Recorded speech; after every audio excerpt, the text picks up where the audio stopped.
Now, at first glance, it seems not much has changed, although it's a bit more French than I remember. Fancy some wine? Don't mind.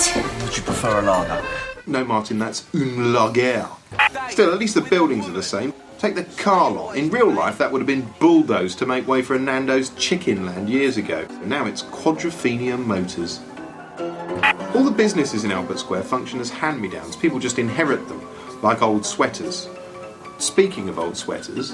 Oh, what? Yeah, it's good to have some familiar faces to cling to. Phil Mitchell's still grunting his way around the square with a head like a scalded bollock. I've got to get me laughs from somewhere, ain't I? Ian Beale's just as popular as ever. I'm telling you to shove it. You're lucky I'll smack you up and dash you in the microwave. And Jim Branning still looks like a 95-year-old Tom York. Anyway, since I was last here, a bunch of futuristic newcomers have arrived, like this grumpy bugger, Bradley, whose hair seems to be competing with his cheeks to see which can look the reddest. Thankfully, the show seems to have dropped its tedious obsession with gangsters, which was what made me stop watching in the first place, although some things remain the same. Yes, Walford's still a world of unremitting squalor in which everyone communicates by shouting. Don't you care that he's bunking? All right, mate. What? Well, while you're soaking up the sun, I'm left there trying to pay for everything at home. At least it's better than being a dried-up, sour-faced, rancorous old boot! Shut up! Stop shouting at her! Since it started, EastEnders has prided itself on its realism, but what realism exactly? I mean, sometimes it reflects real-world events like the World Cup. Yeah, well, at least we haven't got to play Germany in the next round. Yet Walford must have been the only part of London that didn't take part in the recent July the 7th commemoration. Although, weirdly, they did find time to mention Bastille Day. Yeah. Bastille Day? Au revoir. And in tackling social issues, it largely ignores current events that affect the real East End in favour of more pressing concerns like the widespread problem of hungover nurses. I can't seem to find a vein. Maybe the tourniquet needs tightening. Student nurse Fowler, I'll take over. Oh, no one does the bewildered look quite like our Sonia. Have you been drinking? No. I can smell alcohol on you. What? All right, hard ass, it's only a bit of liquid fun. Sonia. Why am I being singled out here? Because this isn't just an isolated incident. These last few months Have you been drinking? What? I can smell it on your breath. Have you been drinking again? No. Oh, hark at the human breathometer. Quite frankly, you're a liability. So I've got no choice but to send you home. If you've been affected by any of the issues in that clip, call the National Drunk Nurse Helpline on 0828... Yes, when it comes down to it, EastEnders is so unlike the actual East End, it might as well be set in Narnia. The real East End has got Hawksmoor churches and fashionable nightclubs and a thriving Bangladeshi community. Walford's just got Keith Miller swabbing windows with a rag on a stick.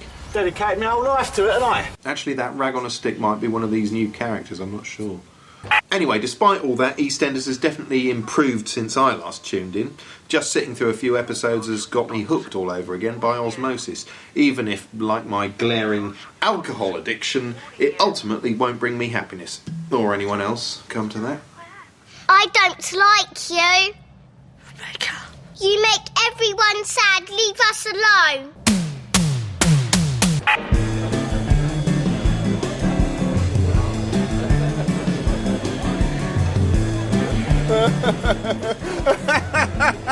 Isn't life fantastic? You've got the looks, the clothes, the money. You are living the dream, my friend. Oh.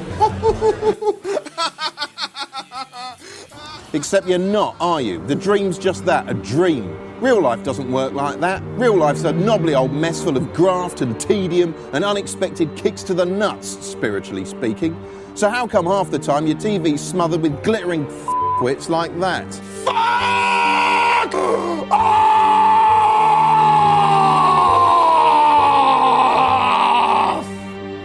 No. You know what I'm talking about. Modern aspirational TV. You're supposed to want to be like the youths from the shiny happy OC, and it works. You do. Yes, you do. Stop lying. You do. Aspirational. Aspirational. It's a term that crops up time and time again in commissioning briefs. In the minds of TV execs, viewers don't simply want to watch things. Oh, no. They want to aspire to be them. The thinking goes that if you watch the glittering world, you'll feel like you're part of it, even though you aren't, of course. You're just a pleb gawping at a box.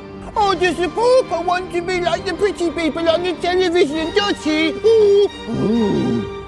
In a sense, 'twas ever thus. Adverts have always depicted an aspirational lifestyle, be it a vision of suburban, coffee-slurping smugitude, or a world of unreal fantasy. It's their job to dazzle you with images that make you feel inadequate, then offer a magic solution. They're selling you a membership card.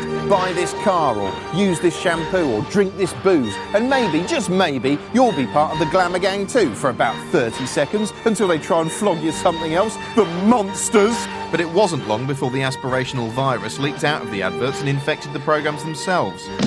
I first became aware of it back in the 80s when shows like Dallas did their level best to make you feel suicidally inadequate for not being a billionaire tycoon.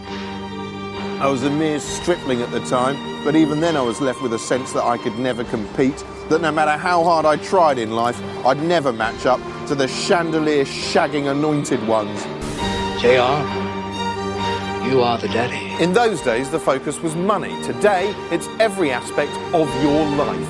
Everywhere you look, it's, hey, look how thin the housewives are, you should lose a few pounds. They enjoy a load of dick and shoes, why don't you? And, wouldn't it be nice to get on like the cast of Friends? But this is fantasy, reality just doesn't compare.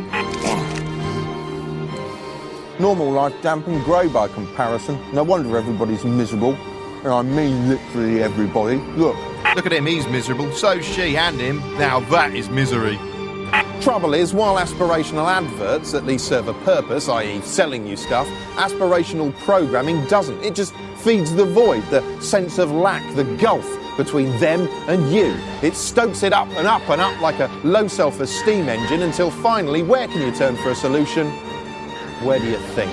The solution being change yourself. Yeah, toss your wardrobe out, wear the same uniform as the rest of us. Or look how smouldering and happy Nigella is, maybe cookery will save you. Or saw your face off and get it remade properly. Yeah, maybe that'll help, maybe then you'll fit in.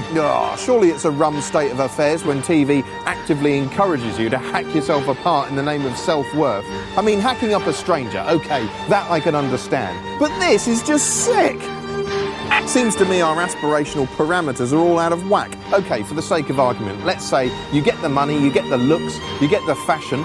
Congratulations, you've become this little tit. Caesar's Palace. Caesar's Palace. Game's on. And surprise, surprise, all the other aspirants hate you. You got, it's the highest ever. Oh, I'll tell you, honestly, 91.6%. You're joking. Anyway, balls to aspiration, it's a tosser's mirage. Far better to just sit here and sneer at the lot of it, isn't it, eh?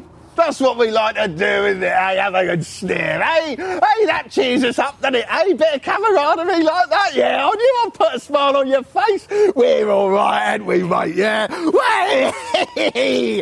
On next week's show, housemates versus Hitler, who's worst? And we offer some would-be celebrities their very own 40 seconds of fame. I'm very sorry. It's not going to be you.